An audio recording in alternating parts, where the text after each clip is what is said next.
ankle flexibility. Now, something that we see that a lot of people don't have a great deal of, and it can be really frustrating for you as the athlete and for us as coaches. Frustrating from our point of view because you're not able to perform to your best ability, and equally from your point of view you're not getting what you want out of your training and out of your racing. So a really good stretch that I love to do is to be able to sit down on my legs. Now if I turn the side on for you, what you're basically doing, haven't got any shoes on, so it's always best to try and do this without shoes, because that way you've got a greater range of movement. Now we tend to see a lot of people can only sort of come down and start to sit like this on their feet, or even they get really painful when they start to try and even just to lean themselves back to this point. It's crucial as an athlete that you have a greater range of movement, because in the swim position you want your foot to be able to loosen and to lengthen to get a greater surface area in the water. If you haven't got that great surface area and your foot is pointing down like this, as we tend to see a lot in some of the triathletes that we coach, you're not going to be able to propel yourself through the water faster. And contrary to belief, as a triathlete, you need to kick. You have to kick, and your foot is going to balance out your stroke as well as helping to propel you forward. So I like to sit in this position. Now it just takes time to do it, so schedule it. You know, when you're sat down in the evening, sit down on the floor. You know, if you need to get yourself a yoga mat and then lie that down on the floor and then sit down onto that if you need a little bit more cushioning, because a hard floor is going to be quite uncomfortable. If I turn around, you can see here from the back of my feet, the soles of my feet, I've actually widened my feet slightly so that I can fit my hips in between my heels, and I just sit down onto it.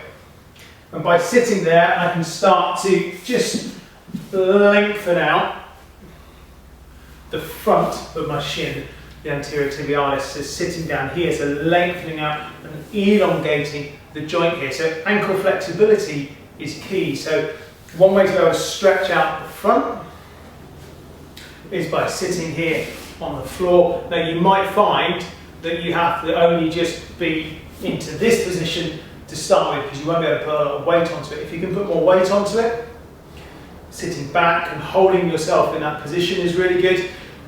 To start to move, well, I get a lot more range of movement into the ankle. Sitting nice and upright, you can put your hands down on the floor for this, but you start to lift the leg up. So I'm starting to really pull, so if I move my arm out of the way, I'm starting to really pull all the way up through the front of my shin, and I'm lengthening out my foot.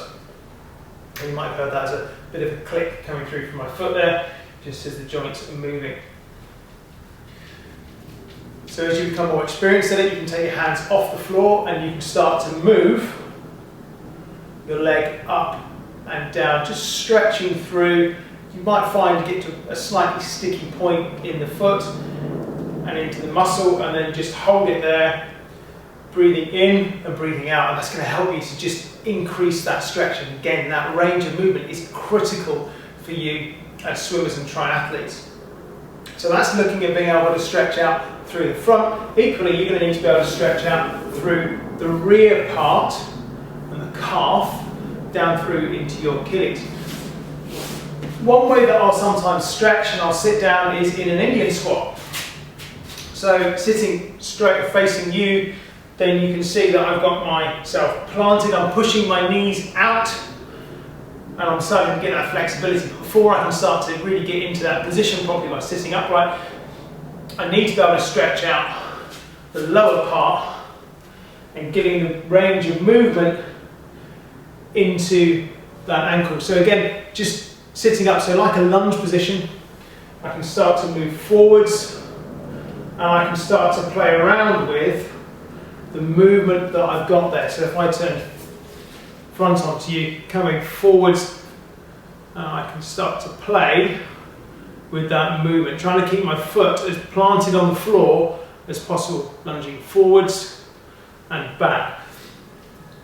By keeping this movement going all the way forwards, keeping my heel down on the floor. I'm helping to stretch out the back of my calf. Now you can do this on the stairs as well. Alternatively, something such as a wall here, leaning into it, pushing my rear heel down on the floor. I've got a nice straight leg, so I'm pushing my heel into the floor. That's going to help me to stretch out that calf. Equally, if I drop my knee and lift my heel off the ground, I'm starting to stretch the lower part of the calf.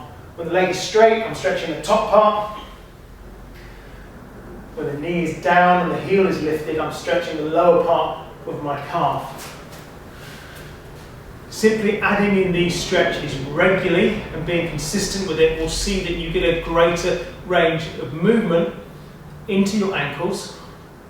It's going to give you more stability in your swim, on the bike, and equally in the run phase of your triathlons.